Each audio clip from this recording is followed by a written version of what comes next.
ಮೇಲೂ ಕೂಡ ನಾನು ಈಗಾಗಲೇ ಮಾನನಷ್ಟ ಮೊಕದ್ದಮೆಯನ್ನು ಜಾರಿಗೊಳಿಸ್ತೇನೆ. ಮತ್ತು ನಾನು ಈ ಮುಖಾಂತರ ಎಲ್ಲ ಮಾಧ್ಯಮದಲ್ಲೂ ಕೂಡ ಪ್ರಾರ್ಥನೆ ಮಾಡಿಕೊಡ್ತೇನೆ. ಯಾರ್ಯಾರು ಆ ರೀತಿ ಕೊಟ್ಟಂತ ಸುಳ್ಳು ಮಾಹಿತಿ ನಿಮಗೆ ಗೊತ್ತಿಲ್ಲದೆ ಇವೇನು ನಿಮ್ಮ ಒಂದು ವಾಹಿನಿಯಲ್ಲಿ ಪ್ರಸಾರ ಮಾಡಿದ್ರು, ದಯಮಾಡಿ ಅದನ್ನ ಮಾರನೇ ದಿನ ನಾವು ಅದೇ ದೇವಸ್ಥಾನದ ಸಮ್ಮುಖದಲ್ಲಿ ಎಲ್ಲ ನಮ್ಮ ಟ್ರಸ್ಟು, ಗ್ರಾಮಸ್ಥರು ಎಲ್ಲರ ಸಮಕ್ಷಮ ಅಲ್ಲಿ ನಡೆದಂಥ ಎಲ್ಲ ಸುಳ್ಳುಗಳು, ಹೇಳಿದಂಥ ಎಲ್ಲ ಸುಳ್ಳುಗಳಿಗೆ ಸತ್ಯದ ಒಂದು ಅನ್ವೇಷಣೆಯನ್ನು ನಾವು ಮಾಡಿ ತೋರಿಸ್ಕೊಟ್ಟಾಗಿದೆ. ದಯಮಾಡಿ ಈಗ ತಮ್ಮ ತಮ್ಮ ಏನು ಯೂಟ್ಯೂಬ್ ಚಾನಲ್ ಇರ್ಬೋದು ಮತ್ತು ಡಿಲೀಟ್ ಮಾಡಿ ಕೈ ಮುಗಿದು ಪ್ರಾರ್ಥನೆ ಮಾಡ್ಕೊಳ್ತೇವೆ. ಇಲ್ಲ ಅಂದರೆ ಕಾನೂನು ತನ್ನ ಕ್ರಮ ತಗೊಳುತ್ತೆ. ಅದು 7 ವರ್ಷ ಆಗುತ್ತೋ 8 ವರ್ಷ ಆಗುತ್ತೋ, 1 ಕೋಟಿ ರೂಪಾಯಿನ ಮಾನನಷ್ಟ ಮೊಕದ್ದಮೆಯನ್ನು ಹಾಕ್ತಾ ಇದ್ದೇವೆ. ಕ್ರಿಮಿನಲ್ ಕೇಸು ಫೈಲ್ ಮಾಡ್ತಾ ಇದ್ದೇವೆ, ಸಿವಿಲ್ ಕೇಸ್ ಫೈಲ್ ಮಾಡ್ತಾ ಇದ್ದೇವೆ. ದಯಮಾಡಿ ಯಾರು ಕೂಡ ಆನಂತರ ಸಂತೋಷ ಮಾಡಿದ ಅಂತ ತಿಳ್ಕೋಬಾರ್ದು. ಸತ್ಯ ತಿಳ್ಕೊಂಡು ನೀವು ಮಾತಾಡಿ. ರಾಜಕಾರಣದಲ್ಲಿ ಆರೋಪ ಪ್ರತ್ಯಾರೋಪ ಸಹಜ, ಆದರೆ ಈ ಮಟ್ಟಕ್ಕೆ ಬಹುಶಃ ಅರಸೀಕೆರೆ ಹಿಂದಿನ ಯಾವ ಶಾಸಕರುಗಳು, ಅರಸೀಕೆರೆ ಹಿಂದಿನ ಯಾವ ರಾಜಕಾರಣಿಗಳು ಬಹುಶಃ ರಾಜ್ಯದಲ್ಲೇ ಈ ರೀತಿ ಆರೋಪ ನಡ್ಕೊಂಡಿರಲಿಲ್ಲ. ಬಹುಶಃ ಅಲ್ಲಿಂದ ಈ ರಾಜ್ಯದ ಜನಕ್ಕೆ ಅರ್ಥ ಆಯಿತು ಶಿವಲಿಂಗಣ್ಣನ ಭಾಷೆ ಯಾವ ರೀತಿ ಮನವರಿಕೆ ಆಯಿತು. ಬಹುಶಃ ಈಗ ನನ್ನ ಮೇಲೆ ಮಾಡಿದಂಥ ಈ ಆರೋಪ ಏನು, ಸುಳ್ಳು ಆರೋಪ ಏನು, ಇದು ಕೂಡ ನೀವು ಕಲ್ಲೆಸೆದ್ರಿ ಶಿವಲಿಂಗಣ್ಣ, ಕಲ್ಲು ಹೊಡೆಸಿದ್ರಿ ನಿಮ್ಮ ಮೇಲೆ, ಆ ಭಗವಂತ ಹೂ ಮಾಡಿ ಮಾಲೆ ಹಾಕ್ತಾರೆ. ನೀವು ಎಷ್ಟಂತ ಕಲ್ಲು ಹೂವಾಯ್ತು ನನಗೆ. ಈಗ ನೀವೇನು ನನ್ನ ಎಲ್ಲರಿಗೂ ಕೂಡ ಸ್ವಾಗತವನ್ನು ಕೊಡ್ತಾ, ಹಾಗೆಯೇ ಒಂದೊಳ್ಳೊಳ್ಳೆ ಧಾರ್ಮಿಕ ಕಾರ್ಯಕ್ರಮಗಳು ಇತ್ಯಾದಿ ಕಾರ್ಯಕ್ರಮ ಕೂಡ ಯಶಸ್ವಿಯಾಗಲಿ ಅಂತೇಳಿ ಮನಪೂರ್ವಕವಾಗಿ ಹಾರೈಸ್ತಾರೆ. ಈಗೇನು ಮೊನ್ನೆ ನಿಷೇಧಾಜ್ಞೆಯನ್ನು ಜಾರಿಗೊಳಿಸಿ ಸನ್ಮಾನ್ಯ ತಾಲೂಕಿನ ದಂಡಾಧಿಕಾರಿ ಆ ಜಾರಿಗೊಳಿಸಲಿಕ್ಕೆ ಕಾರಣ ಇಲ್ಲಿನ ಶಾಸಕರು ಶಿವಲಿಂಗಣ್ಣ. ಅದಕ್ಕೆ ಚಾಟಿ ಬೀಸಿ ನ್ಯಾಯ ಯಾವ ಕಾರಣಕ್ಕೂ ಅಧಿಕಾರ ಬರದಿಂದ ನ್ಯಾಯವನ್ನು ದಮನ ಮಾಡ್ತೀನಿ ಅಂತ ಹೊರಟ್ರೆ ಅದು ನಡೆಯಲ್ಲ. ಯಾಕಂದ್ರೆ ಈಗಾಗಲೇ ನಮ್ಮ ಅಜ್ಜಪ್ಪಣ್ಣ ಹೇಳಿದಂತೆ ಅರಸೀಕೆರೆ ಸಿದ್ಧನಾಡು, ಅರಸೀಕೆರೆ ದೇವಾನುದೇವತೆಗಳ ಆವಾಸ. ಈ ಮತ್ತೊಮ್ಮೆ ಇಡೀ ರಾಜ್ಯದ ಜನತೆ ಮುಂದೆ ಸದನದಲ್ಲಿ ಶಿವಲಿಂಗಣ್ಣ ಅವರು ಯಾವ ರೀತಿ ಬೆತ್ತಲೆ ತಮ್ಮ ಮಾತುಗಳಿಂದ, ಆ ರೀತಿ ಅರಸೀಕೆರೆನಲ್ಲೂ ಕೂಡ ನಿಷೇಧಾಜ್ಞೆ ಜಾರಿಗೊಳಿಸುವ ಮೂಲಕ ಅಮ್ಮನಟ್ಟಿ ಜಾತ್ರೆ ತಡಿಬೇಕು ಅನ್ನೋಂತ ಏನೋ ಪ್ರಯತ್ನ ಇತ್ತು, ಅದನ್ನ ತಾಯಿ ಗಂಗಮಾಳಿಕಾ ದೇವಿನೇ ವಿಫಲಗೊಳಿಸಿದಳೆ. 54 ಗೊಲ್ರೆಟ್ಟಿಯ ಇತರೆ ಹಿಂದುಳಿದ ವರ್ಗಗಳಿರ್ಬೋದು, ದಲಿತರಿರ್ಬೋದು, ಈಗಾಗಲೇ ನಮ್ಮ ಮುಖಂಡರುಗಳು ಹೇಳಿದಂತೆ ಬಟ್ಟೆ ಕಟ್ಕೊಂಡಿದ್ದಾರೆ, ಪಟ್ಟಿ ಕಟ್ಕೊಂಡಿದ್ದಾರೆ ಅಂತಂದ್ರೆ ಕಣ್ಮುಚ್ಚಿಲ್ಲ. ನ್ಯಾಯ ತನ್ನ ಒಂದು ಬಲವನ್ನ, ತನ್ನ ಒಂದು ಪ್ರಭಾವವನ್ನು ಅರಸೀಕೆರೆಯಲ್ಲಿ ತೋರಿಸಿದೆ. ಇವತ್ತು ಇಡೀ ನಮ್ಮ ಅರಸೀಕೆರೆ ತಾಯಿ ಗಂಗಮಾಳಿಕಾ ದೇವಿ ಎಲ್ಲ ಸದ್ಭಕ್ತರು ಖುಷಿ ಹೆಮ್ಮೆಯಿಂದ ಜಾತ್ರಾ ಮಹೋತ್ಸವ ಆಚರಿಸಬೇಕು ಅನ್ನೋ ನಿರ್ಧಾರ ತಗೊಂಡಿದ್ದಾರೆ. ಈಗ ನೀವೇನು ನಿಷೇಧಾಜ್ಞೆ ಜಾರಿ ಮಾಡಿದ್ರಿ ಶಿವಲಿಂಗಣ್ಣ ಅವರೇ, ನಿಮ್ಮ ನಿಷೇಧಾಜ್ಞೆ ಅಥವಾ ನಿಮ್ಮ ಜಾತ್ರೆ ನಿಲ್ಲಿಸುವಂತ ನಿಮ್ಮ ಪ್ರಚಾರ, ನನ್ನ ಮೇಲೆ ಸುಳ್ಳಾರೋಪ ಮಾಡಬೇಕು ಅನ್ನೋಂಥ ನಿಮ್ಮ ಪ್ರಯತ್ನ, ಇದೆಲ್ಲವೂ ಕೂಡ ದೇವರ ದಯೆಯಿಂದ ನಿಮಗೆ ತಿರುಗಣ ಆಗಿದೆ. ಇನ್ನೊಂದ್ಸತಿ ಈ ರೀತಿ ಕೆಟ್ಟ ಪ್ರಯತ್ನ ನೀವು ಮಾಡಬೇಡಿ. ನಾನು ಶಿವಲಿಂಗಣ್ಣವ್ರ ಬಗ್ಗೆ ನನಗೆ ಅಪಾರವಾದ ಗೌರವ ಇದೆ. ನಾನು ಆಗ್ಲೇ ಹೇಳಿದೆ, ಅವ್ರ ಮಗನ್ನ ಅವ್ರು ಯಾವ ರೀತಿ ಪ್ರೀತಿಸ್ತಾರೋ, ಅವ್ರ ಮಗನ ಅವ್ರು ಯಾವ ರೀತಿ ಕಾಳಜಿ ಮಾಡ್ತಾರೆ, ಹಂಗೆ ಅರಸೀಕೆರೆ ಜನತೆ ನನ್ನನ್ನ ಮಗನಾಗಿ, ಮನೆ ಮಗನಾಗಿ ಸ್ವೀಕಾರ ಮಾಡಿದ್ದಾರೆ. ನೀವು ನನಗೆ ತೊಂದರೆ ಮಾಡೋದಕ್ಕೆ ಹೋದ್ರೆ ನನಗೂ ಹೇಳೋರು ಕೇಳೋರು ಇದ್ದಾರೆ ಅರಸೀಕೆರೆ. ಬಹುಶಃ ಒಂದ್ ಕಡೆ ನೀವು ಹೇಳಿದ್ರಂತೆ ಅವ್ನಿಗೆ ಯಾರು ಗಾಡ್ ಫಾದರ್ ಇಲ್ಲ, ಅವ್ನು ಯಾರು ಕಾಪಾಡ್ಕೊಳ್ಳಲ್ಲ ಅಂತ. ಸ್ವಾಮಿ ಶಿವಲಿಂಗಣ್ಣವರೇ, ಅರಸೀಕೆರೆ ಜನತೆನೇ ನನ್ನ ಗಾಡ್ ಫಾದರ್. ಅರಸೀಕೆರೆ ಮನೆಗಳಲ್ಲಿ ನನ್ನ ತಂದೆ ತಾಯಿದ್ದಾರೆ, ಅವರ ರಕ್ಷಣೆ ನನಗಿರೋವರೆಗೂ ನಿಮ್ಮ 100 ಪ್ರಯತ್ನಗಳು, 1000 ಪ್ರಯತ್ನಗಳು ವಿಫಲವಾಗ್ತವೆ ಅಂತೇಳಿ ಹೆಮ್ಮೆಯಿಂದ ಎದೆ ನೇಣಾಕೊಳ್ಬೇಕಿತ್ತು. ಇನ್ಯಾರದ್ವಾಗಿ ನಮ್ಮ ಮನೆ ಶುಭ ಕಾರ್ಯ ಮುಗಿದು ಬೆಳಿಗ್ಗೆನೆ ಈ ರೀತಿ ಆರೋಪ ನನ್ನ ಮೇಲೆ ನೀವು ಮಾಡೋದು. ಇದೇ ನನ್ನ ಪಕ್ಕದಲ್ಲಿರುವಂತಹ ದುಮ್ಮೇನಹಳ್ಳಿ ಗ್ರಾಮ ಪಂಚಾಯತಿ ಮಾಜಿ ಅಧ್ಯಕ್ಷ ಅಜ್ಜಪ್ಪಣ್ಣ ಹಾಗೂ ಅಮ್ಮನಟ್ಟಿ ಗಂಗಮಾಳಿಕಾ ದೇವಿ ಕ್ಷೇತ್ರಾಭಿವೃದ್ಧಿ ಮಂಡಳಿಯ ಟ್ರಸ್ಟ್ನ ಅಧ್ಯಕ್ಷರು ಗಂಗಣ್ಣ ಇದ್ದಾರೆ, ಕಾರ್ಯದರ್ಶಿ ಉಮೇಶ್ ಅವರು ಇದೆ, ನಮ್ಮ ನಟಣ್ಣ ಇದೆ, ನಮ್ಮ ರಾಜಣ್ಣ ಇದೆ, ಅಮ್ಮನಟ್ಟಿಯ ಗುಡಿಗೌಡರಾದ ಮಾನ್ಯ ಮಾಲಿಂಗಣ್ಣ, ಹಾಗೆಯೇ ಇಡೀ ನಮ್ಮ ಅರಸೀಕೆರೆ ರಾಜ್ಯಕ್ಕೆ ಫೇಮಸ್ ಆಗಿರುವಂತ ನಮ್ಮ ದೇವರುಗಳ ಗಂಗಣ್ಣವರು ಇವತ್ತಿಲ್ಲೇ ಇದೆ. ನಾವೆಲ್ಲ ಇಲ್ಲಿ ಕೂತಿದ್ದೀವಿ. ನೀವು ನಾನು ಅಜ್ಜಪ್ಪ ಅವ್ರಿಗೆ ಒಂದು ಮಾತು ಹೇಳಿದೆ, ನೋಡಪ್ಪ, ಏನೇ ಗದ್ದಲ ಆಗಲಿ ಗಲಾಟೆ ಆಗಲಿ ಕಾನೂನಿಗಿಂತ ದೊಡ್ಡವರು ಯಾರು ಅಲ್ಲ. ನಿನಗೊಂದು ಏಟ್ ಅವ್ರು ಹೊಡೆದ್ರು ಕೂಡ ದಯಮಾಡಿ ನೀನು ಅಲ್ಲೇ ಮಾಡಬಾರ್ದು ಅನ್ನೋಂಥ ಮಾತನ್ನ ನಾವು ಹೇಳಿದ್ವಿ. ಆ ನಮ್ಮ ಮಾತಿಗೆ ಬೆಲೆ ಕೊಟ್ಟಂತ ಮಾನ್ಯ ಅಜ್ಜಪ್ಪ ಈಗಾಗಲೇ ವಿಡಿಯೋ ನಮ್ಮ ಅರಸೀಕೆರೆ ಆದ್ಯಂತ ಸರ್ಕ್ಯುಲೇಟ್ ಆಗಿದೆ. ಯಾವ ರೀತಿ ಅಜ್ಜಪ್ಪನವರ ಮನೆಯ ಮೇಲೆ ನುಗ್ಗಿ ಒಂದು 3-4 ಜನ CC ಕ್ಯಾಮ್ರಾ ಕಿತ್ತು, ಇವರು 15 ಜನ ಇದ್ದಾರೆ, ಅವ್ರು 3-4 ಜನ ಇದ್ದಾರೆ, CC ಕ್ಯಾಮ್ರಾ ಕಿತ್ತು ಆ ಕಲ್ಲನ್ನ ತೆಗೆದು ಡೋರ್ಗೆ ಹೊಡೆದು ಇವರು ಶ್ರೀಮತಿ ಬಾಗಿಲ ಹತ್ರ ಬಂದವ್ರನ್ನ ಜಾಡ್ಸ್ ಬಂದ ಬಾಗಿಲು ಓಪನ್ ಹಾಕಿ ಅವ್ರು ಕೆಳಕ್ಕೆ ಬಿಟ್ಟು ಅವ್ರ ಮೇಲೆ ಕೆಟ್ಟದಾಗಿ ನಡವಳಿಕೆ ತೋರಿಸಿ ಅವರ ಚಿನ್ನದ ಸರವನ್ನು ಕಿತ್ಕೊಂಡು ಹೋಗಿ ಪ್ರಕರಣ ಇವರು. ನಾನು ಹೇಳಿದೆ, ನೀವೇನು ಮಾಡ್ಬಿಡೋದು, ಏನಾಗಿದೆ ಪರವಾಗಿಲ್ಲ, ಪೊಲೀಸ್ನವರು ಇದ್ದಾರೆ, ಕಾನೂನಿದೆ, ನೀವು ದೂರು ಕೊಡಿ ಅಂತೇಳಿ ನಾವು ದೂರು ಕೊಡಿಸಿದ್ರೆ ನೀವು ಕಂಪ್ಲೇಂಟ್ ಅನ್ನು ಸ್ವೀಕಾರ ಮಾಡ್ತೀರಿ. ಅದೇ ರಾತ್ರಿ ನಾನು ಸನ್ಮಾನ್ಯ ಇಲ್ಲಿನ ಅರಸೀಕೆರೆ ಪೊಲೀಸ್ ಉಪವರಿಷ್ಠಾಧಿಕಾರಿಗಳಿಗೆ ನಾನು ಫೋನ್ ಮುಖಾಂತರ ಮಾತಾಡಿದ್ದೆ.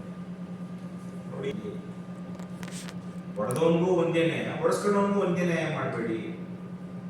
ಅಲ್ಲಿ ಈಗ ನಾವ್ಯಾರು ನೋಡಿಲ್ಲ ಅಂದ್ರೆ ಬೇರೆ, CC ಕ್ಯಾಮ್ರಾ ಸ್ಪಷ್ಟವಾಗಿ ಕಾಣ್ತಾ ಇದೆ, ಹೊಡೆಸ್ಕೊಂಡು ಸುಮ್ಮನಿರ್ತೀವಿ ಅಂತ, ಇದಕ್ಕೂ ಕೌಂಟರ್ ಕೇಸ್ ಮಾಡ್ತೀವಿ ಅನ್ನೋಂಥ ನಿಟ್ಟಿನಲ್ಲಿ ಹಾಸ್ಪಿಟಲ್ ಬಂದು ಮಲಗೋದು, ನಾಟಕ ಆಡೋದು, ಈ ರೀತಿ ಆದಾಗ ನಾವು ಫೋನ್ ಮಾಡಿ ಕೇಳಿದ್ವಿ.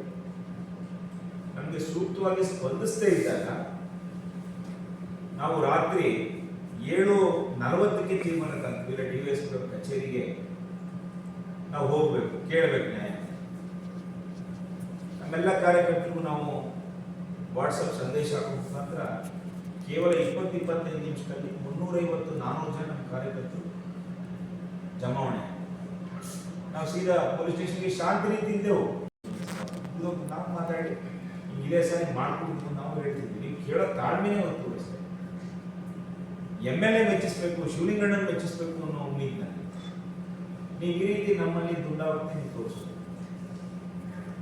ಅದಾದ್ಮೇಲೆ ಇನ್ಸ್ಪೆಕ್ಟರ್ ಮತ್ತು ಅಲ್ಲಿನ ಸಬ್ ಇನ್ಸ್ಪೆಕ್ಟರು ಇಲ್ಲ ಮಾತಾಡೋಣ ಸರ್ ಕೂತು ನಮ್ಮ ಏನಿತ್ತು ನಮ್ಮ ವಿಷಯಗಳನ್ನ ಅವ್ರಿಗೆ ತಿಳಿಸಿ, ಪೊಲೀಸ್ ಇಲಾಖೆ ನಮ್ಮ ಪರವಾಗಿ, ನಮ್ಮ ಪರವಾಗಿಂತ ಕಾನೂನು ಪರವಾಗಿ ನಾವು ತೀರ್ಮಾನ ತಗೊಳ್ತೀವಿ, ನ್ಯಾಯಬದ್ಧವಾಗಿ ತೀರ್ಮಾನ ತಗೊಳ್ತೀವಿ, ಯಾವುದೇ ವಸೂಲಿ ಬಾಜಿ ನಾವು ಮನೆಯೋದಿಲ್ಲ ಅಂತ ನಾವು ಸಮಾಧಾನವಾಗಿ ಅಲ್ಲಿಂದ ನಿರ್ಗಮಿಸಿ PP ಬಂದು ಬರ್ತೀವಿ.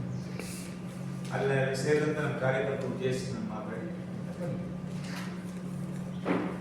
ನೋಡಿ, ದೇವರ ವಿಷಯದಲ್ಲಿ ರಾಜಕಾರಣ ಯಾವ ರೀತಿ ಕಪಾಳ ಮೋಕ್ಷ ಆಯಿತು ಈ ತಾಲೂಕಿನ ಆಡಳಿತಕ್ಕೆ ಅಂತ. ಇದು ಸನ್ಮಾನ್ಯ ಶಿವಲಿಂಗಣ್ಣಿಗಾದಂತ ಕಪಾಳ ಮೋಕ್ಷ, ನ್ಯಾಯಾಲಯ ಮಾಡದಂತ ಕಪಾಳ ಮೋಕ್ಷ. ನಾನು ಹೇಳಿದೆ ಅಧಿಕಾರಿಗಳಿಗೆ, ನೋಡಿ, ನಾನು ಇದೇ ಟ್ರಸ್ಟ್ ವಿರುದ್ಧ ಹಿಂದೆ ಏನೇನು ದಾಖಲೆಗಳಿವೆ ಇದನ್ನೆಲ್ಲ ನಾನು ಪರಿಶೀಲನೆ ಮಾಡಿಸ್ತೀನಿ. ಈ ಟ್ರಸ್ಟ್ ಕಾನೂನುಬದ್ಧವಾಗಿದೆ.